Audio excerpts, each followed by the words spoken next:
Philip Houston, Spy the Lie, Former CIA Officers Teach You How to Detect Deception.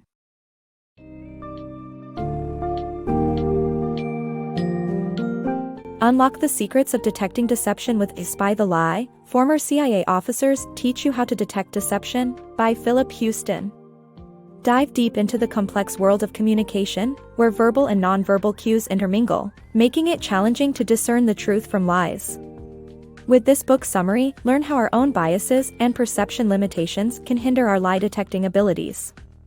Moreover, understand the different types of lies, how the body and mind react to deceit, and master the art of asking the right questions. Get ready to skillfully maneuver through untruths and uncover the truth hidden within conversations.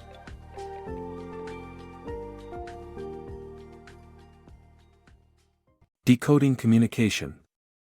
Our inability to recognize lies is due to our poor communication interpreting skills, such as difficulty in discerning verbal and nonverbal communication simultaneously, and single behaviors having multiple interpretations. Did you know that on average, we lie about 10 to 20 times every day? Yet, despite our frequent dishonesty, we're terrible at spotting when others are lying to us. The reason behind our incapability is our inability to understand what others are communicating to us, and there are several factors to this inability. For starters, we struggle to concentrate on both verbal and nonverbal communication. Verbal communication refers to speech, while nonverbal communication entails body language. Since our interpretation of the world is continuously fluctuating between visual and auditory senses, we find it challenging to comprehend the communication of others. Hence, during communication, we either focus on listening to the words used or study the body language cues to gain insight into the speaker's intent, leading us to miss vital elements of communication. Secondly, single behaviors have multiple meanings, making communication difficult to interpret. For instance, when people break eye contact, we might suspect it's because they are lying to us. However, it can also mean they lack confidence, social sophistication, or have poor manners. Since it is difficult to determine the primary cause of such behavior, we often misinterpret the original meaning of the communication. Biases and truthfulness. Our biases influence how we perceive events and how trustworthy we perceive people to be. They affect our decisions and can lead us to overlook lies. The concept of bias is an inherent part of our being. It comes from our experiences and beliefs and influences how we perceive events. Biases make it challenging to be objective. Even though we cannot avoid biases, we can become aware of how they influence our decision-making. Our biases also affect how trustworthy we perceive others to be. A person's appearance, status, or background can contribute to whether we think they are trustworthy or not. Sometimes, our biases cause us to miss the truth and believe lies instead. The book uses an example of a satanic leader in California who was falsely accused of molesting children. The accuser, a 13-year-old girl, was believed by everyone until she finally admitted that she fabricated the story. People believed her because of the biased notion that little girls are more trustworthy than Satanists. The book highlights the importance of recognizing and understanding our biases to make better informed decisions. We need to be aware of how our biases affect our perception of reality, and we need to be open to challenging our beliefs and assumptions. Uncovering the deceitful tricks of liars. Liars manipulate their dishonesty by imitating truthful behavior. They use our biases to their advantage, making it challenging to detect their lies. However, ignoring the truthfulness and concentrating on their direct and spontaneous answers, making direct inquiries, and reframing tropes enable us to catch them out. Liars employ different dishonest techniques to their advantage, making it challenging to detect their lies. We have an instinctive tendency to believe people rather than doubt them, which often works in their favor. They use our biases against us and mimic the behavior, which we usually associate with honest people, to sneak their lies past us. One way they do this is by peppering their lies with other information that we feel is valid. Such as a person who accuses someone of cheating and receives a response like, "I'm an honest person. I wouldn't want to jeopardize my studies by cheating." Sounds convincing, but it's irrelevant since the question was whether or not they cheated. It's crucial to ignore truthful behavior when detecting lies. When someone offers direct and spontaneous answers to your questions, it's not necessarily to their credit, they might just be well-prepared liars trying to emulate truthful behavior. A good way to respond to these kinds of statements is to acknowledge what they said before asking a direct question. Simply asking, "What happened during that exam?" This question is the only thing that matters, and the answer reveals whether they cheated or not. Catching liars out requires ignoring the truthfulness of their behavior. Making direct inquiries, reframing tropes, and concentrating on straightforward answers are effective ways of detecting lies. Liars take advantage of our inherent biases and tendencies to trust people. Knowing these deceitful tricks is crucial to resist their manipulation. The different types of lies. The oath, "Do you swear to tell the truth, the whole truth, and nothing but the truth?" highlights three types of lies, which are lies of omission, lies of commission, and lies of influence. Liars find lies of omission the easiest since they are not direct and involve leaving out crucial details. They do this by skipping over compromising details or generalizing their stories to avoid lying directly. Liars also lie by not answering the question, by claiming they don't understand, or referring to earlier statements they made when cornered. Using lots of qualifiers such as words like "mostly" or "basically" when asked for specific information is also an indication of a lie of omission.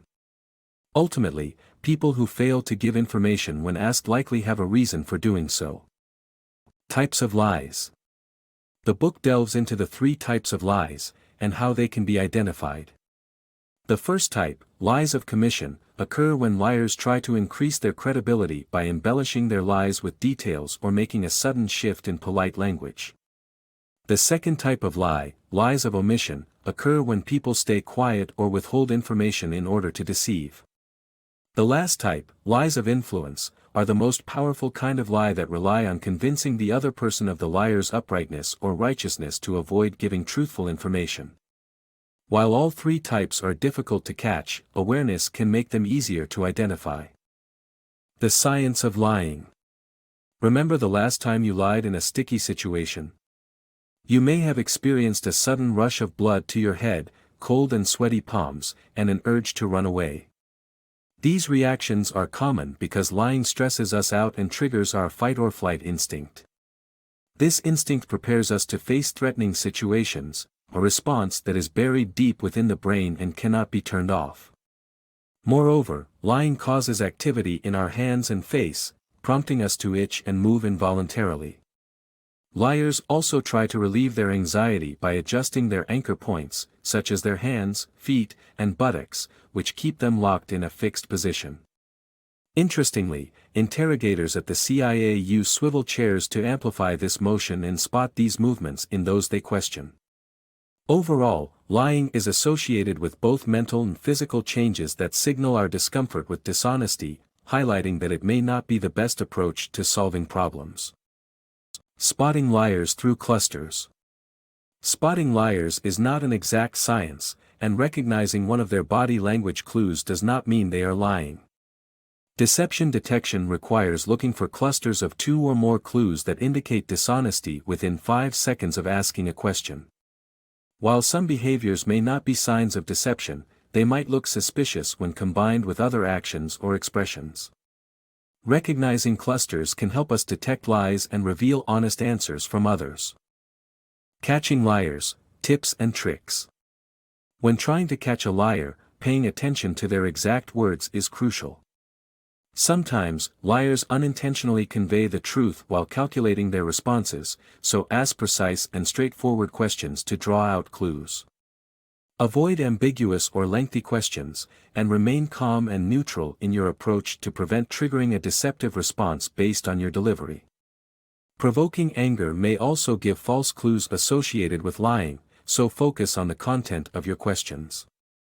By being attentive and precise, you can catch liars in their own traps and reveal their secrets.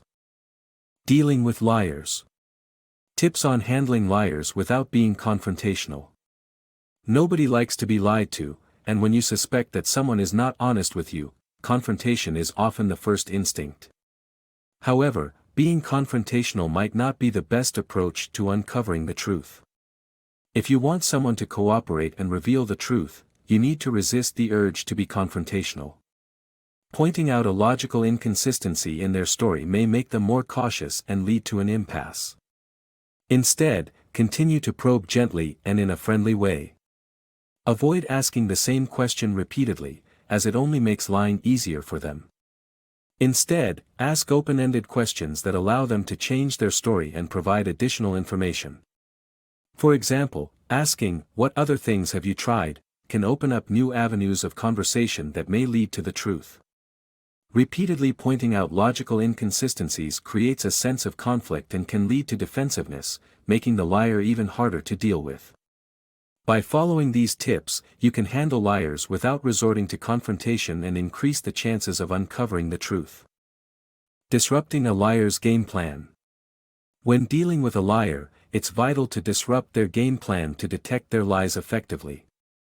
Liars usually anticipate questions, have a game plan, and only offer information that supports their story. However, using follow-up questions and bait questions can disrupt their plans and make them give away clues. By probing for more information than they initially provide and exploring each detail in reverse order, you're more likely to detect their lies. When a liar changes his game plan to respond to your questions, it's a perfect opportunity to catch them in a lie. Lying is human nature, but it's essential to learn how to handle and identify it, as it can protect you and prevent severe consequences.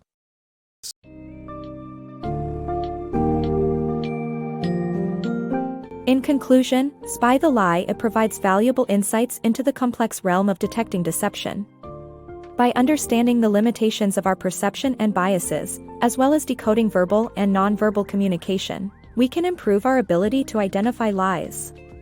Remember to look for clusters of deceptive behaviors and focus on the liar's game plan. Equip yourself with a powerful arsenal of probing questions and strategic questioning methods to unravel the truth concealed within lies. By mastering these skills, you'll be able to navigate through life's challenges and relationships with a heightened sense of awareness and discernment.